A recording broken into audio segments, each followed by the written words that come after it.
नमस्कार दर्शकों और साथियों, मैं हूं शशि शर्मा। आप देख रहे हैं दबंग खबरें। आज हम मीरा भाईंदर की राजनीतिक में हो रहे षड्यंत्र के बारे में आपको बताएंगे। मेरे पीछे देख रहे हैं कमिश्नर बंगलो है। यहाँ पे मिस्टर दिलीप ढोले जो इस समय आयुक्त हैं वो रहते हैं। इसके पहले आईएएस विजय राठौड़ रहते थे। हम आपको बताना चाहते हैं दर्शकों, मीरा भाईंदर सोने का अंडा देने वाली मुर्गी है। हर कोई आयुक्त यहाँ आता है वो इसे लूटने में महारत हासिल करता है। ऐसा ही किस्सा पिछले 1-1.5 वर्षों में देखने को मिला है। जब से ये लॉकडाउन लगा है, कोरोना काल का पीरियड आया है, तब से मीरा भाईंदर में जितने भी आयुक्त आए हैं सबने लूटने का ही प्रयास किया है। सबसे पहले कोरोना काल शुरू हुआ, चंद्रकांत डांगे जी आए। चंद्रकांत डांगे जी ने अपने मनमाने तरीके से लोगों को टेंडर दिए और उस टेंडर में कई करोड़ों का घोटाला किया गया, जिनका खुलासा मीरा भाईंदर के पूर्व विधायक नरेंद्र मेहता ने सोशल मीडिया में किया है। प्रेस कॉन्फ्रेंस द्वारा पत्रकारों को संबोधित करेंगे और सबूतों के साथ खुलासा करेंगे। लेकिन मैं आपको बताना चाहता हूँ, इसी बंगले के अंदर से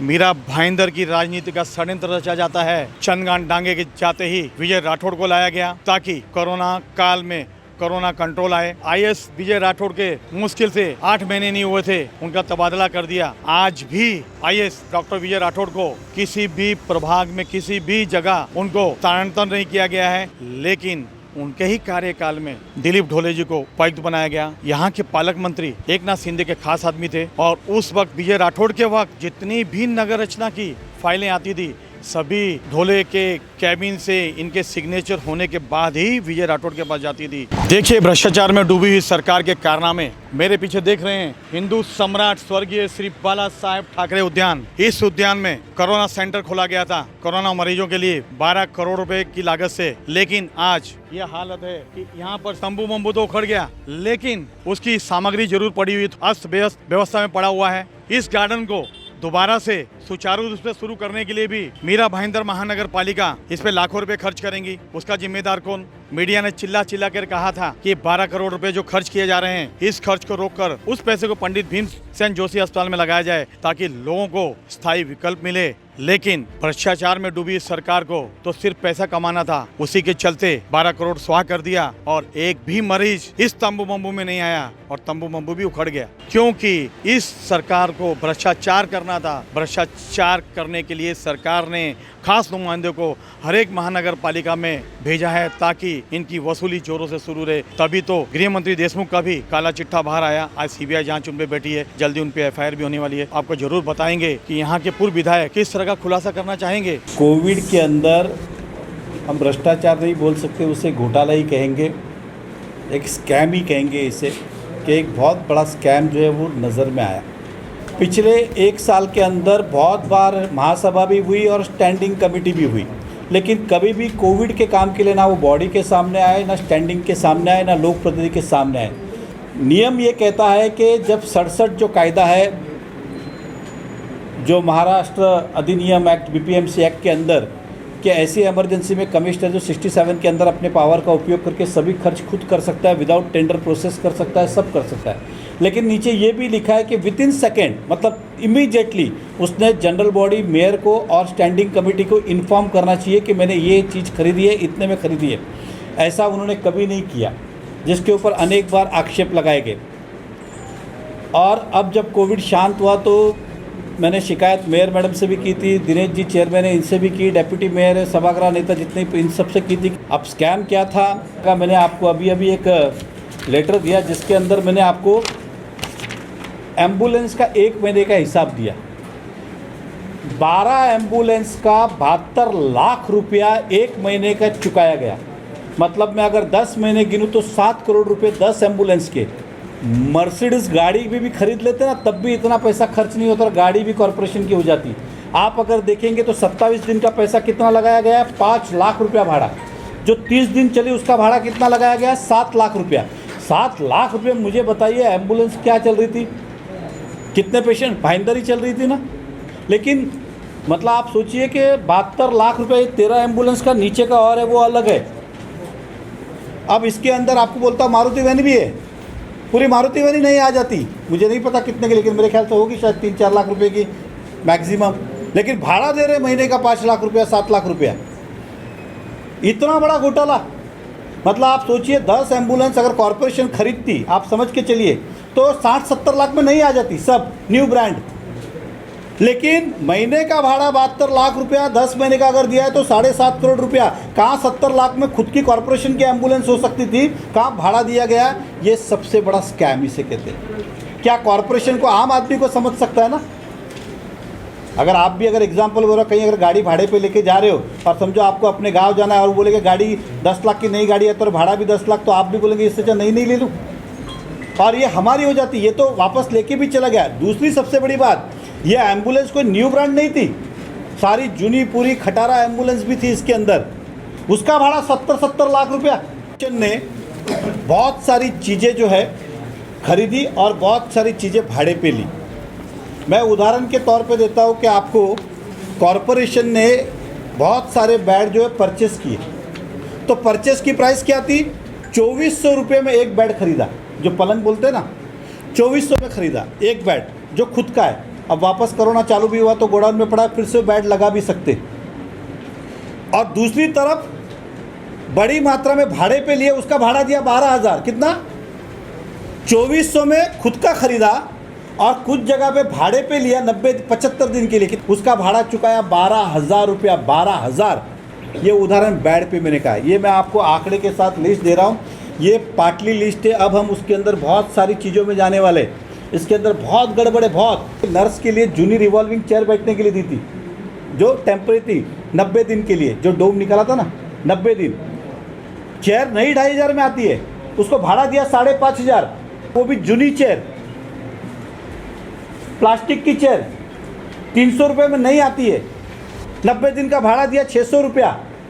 ये हम पंखे की बात करते, 700 रुपये में पंखा आता है, 300 रुपये का रॉड 1,000 रुपये में आता है। इसका भाड़ा दिया गया 3,500 रुपये 90 दिन का। जो पेडेस्टल फैन आते जो वो 2,500 के आते, उसका भाड़ा दिया गया 5,500। 1,000 रुपये का टेबल आता है, 5,000 रुपये भाड़ा। खरीदो तो 1,000 रुपया और भाड़ा 5,000 रुपये दिया गया।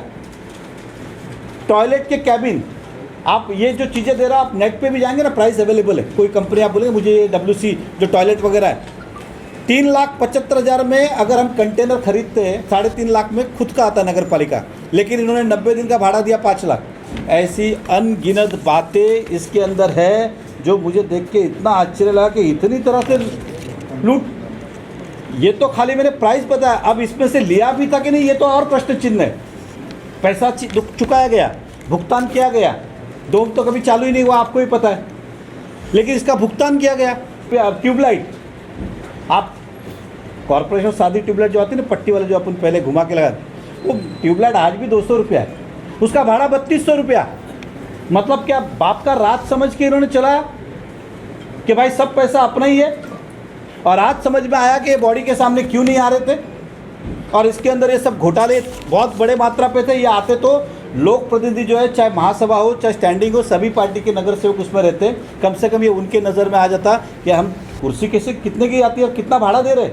ये इस तरह का अंदाज से कॉरपोरेशन के अंदर 100 करोड़ के आसपास का जो है टेंटेटिवली, अभी आंकड़े मांगे हैं मैंने, कब देते पता नहीं, देंगे नहीं मुझे पता है, वो देंगे नहीं ये मुझे पता है। आपको बोलता हूँ टूथपेस्ट से लेके तेल से लेके उस सब के अंदर इन्होंने गड़बड़ किया, PPE किट से लेके उस समय, ये आपको ही पता है। लेकिन ठीक है, हमारे पास ये आंकड़े कभी देते नहीं थे। आज हमने होमवर्क किया तो इतनी जानकारी हमें मिली है, और मुझे लगता है एक दिन के लिए इतनी जानकारी बहुत है।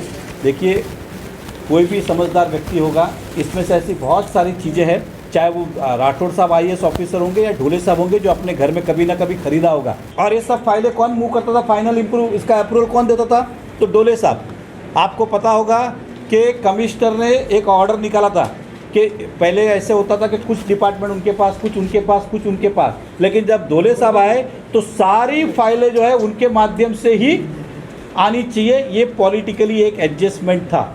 ये हमें पहले भी था कि ऐसा क्या हो गया उनके, हमने कमिश्नर बहुत कहा कि काम भी डिले होता है, उनके थ्रू आने का क्या, टेबल बढ़ाने का।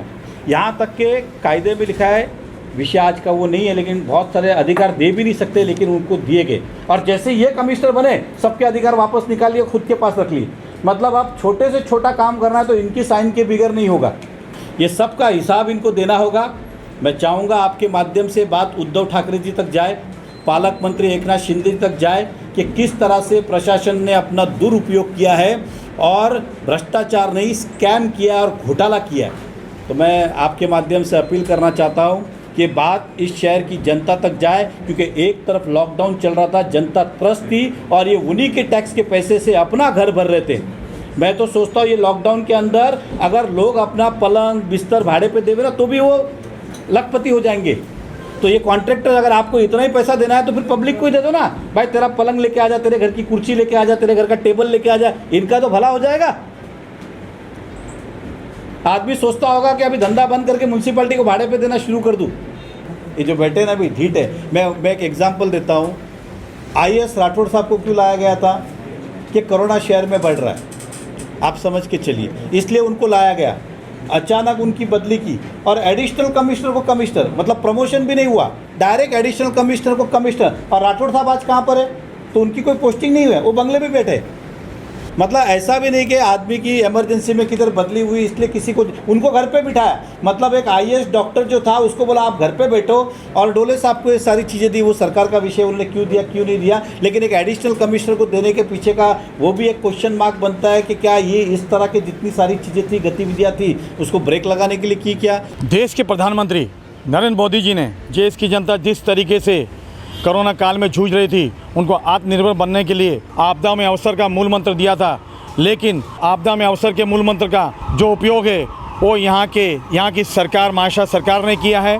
और यहाँ जो बैठे महानगर पालिका के अधिकारी हैं उन्होंने उसका भरपूर लाभ उठाया। जिस तरह से महाराष्ट्र सरकार वसूली के नाम पे आज बदनाम हो रही है, 100 करोड़ के वसूली से ज़्यादा का आरोप उस पर लग रहा है, उसी तरह से आपदा का अवसर बनकर मीरा भाईंदर महानगर पालिका के अधिकारियों ने 100 करोड़ से ज़्यादा का भ्रष्टाचार किया है। जो पूर्व विधायक भाजपा के नरेंद्र मेहता ने आज प्रेस कॉन्फ्रेंस में लेकर सबूतों के साथ उजागर किया है और बताया किस तरह से इन्होंने जनता की गाड़ी कमाई, खून पसीने की कमाई लूटमारी की है और अपनी जेबें भरी है। हम आपको बताना चाहते हैं, इसके पहले डॉक्टर विजय राठौड़ जो IAS अधिकारी थे, उनकी यहाँ नियुक्ति हुई थी कोरोना काल में, कोरोना पे कंट्रोल किया जाए, लेकिन कुछ ही महीनों में उनका तबादला कर दिया जाता है। और तबादला करने के बाद उनको ऐसा नहीं है कि कोई अच्छा विभाग दिया जाता है ताकि वहाँ पे जाके कोरोना कंट्रोल करे। उनको महज उसी सरकारी बंगले पे कैद करके कोई विभाग नहीं दिया गया और उनकी जगह अतिरिक्त आयुक्त को प्रमोशन करके आयुक्त बनाया गया महज वसूली के लिए। तभी तो ये 100 करोड़ का घोटाला हुआ है और 100 करोड़ पे पर्दा डालने के लिए दिलीप ढोले को आयुक्त बनाया गया है। कैमरामैन प्रभान मेहता के साथ सतीश शर्मा।